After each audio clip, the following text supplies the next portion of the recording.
ప్రజల భాగస్వామ్యంతోనే 100 రోజుల ప్రణాళిక విజయవంతం అవుతుందని మేయర్ గుండు సుధారాణి, ఎమ్మెల్యే నాయని రాజేంద్ర రెడ్డిలు తెలిపారు. వరంగల్ గ్రేటర్ మున్సిపల్ కార్యాలయ ఆవరణలో తెలంగాణ రైజింగ్ 2047లో భాగంగా 100 రోజుల ప్రణాళిక అమలుపై పోస్టర్ను ఆవిష్కరించారు. సిబ్బందికి పీపీఈ కిట్లను మేయర్, ఎమ్మెల్యే, కమిషనర్లు అందజేశారు.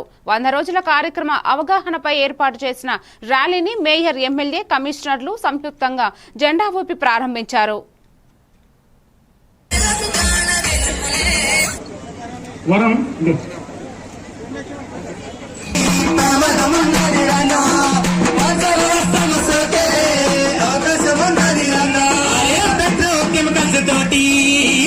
తెలంగాణ ఆవిర్భావ శుభాకాంక్షలు తెలియపరుస్తూ మరి మన ముఖ్యమంత్రి రేవంత్ రెడ్డి గారు 100 రోజుల కార్యక్రమాన్ని తీసుకోవడం జరిగింది.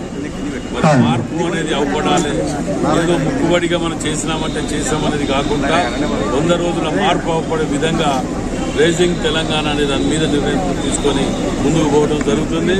మరి అత్యధిక నిధులు కేటాయించింది, చరిత్రలో మిగిలిపోయే విధంగా ఏ కాంట్రాక్టర్ కూడా బకాయి లేకుండా చెల్లించినటువంటి కార్పొరేషన్ ఏదైనా ఉందంటే అది వరంగల్ అని గర్వంగా ఇలా చెప్పుకోగలం.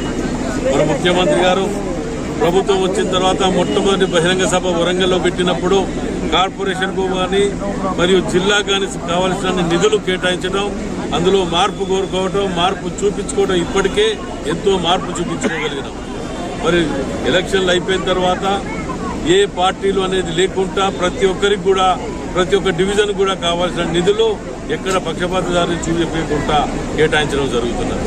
మరి ఈ మార్పు అనేది ప్రతి ఒక్కరు భాగస్వామ్యులు కావాలి. వరంగల్ కార్పొరేషన్లో ఉన్న ప్రతి ఒక్కరు కూడా భాగస్వామ్యులు కావాలని మీరు అనుకుంటున్నారు. ఈ రోజు తెలంగాణ రాష్ట్ర ఆవిర్భావ దినోత్సవంగా గౌరవ ముఖ్యమంత్రి శ్రీ రేవంత్ రెడ్డి గారు కార్పొరేషన్లన్నిటికీ కూడా 100 రోజుల కార్యక్రమాన్ని రైజింగ్ తెలంగాణలో భాగంగా 100 డేస్ ప్రోగ్రామ్ని తీసుకోవడం జరిగింది.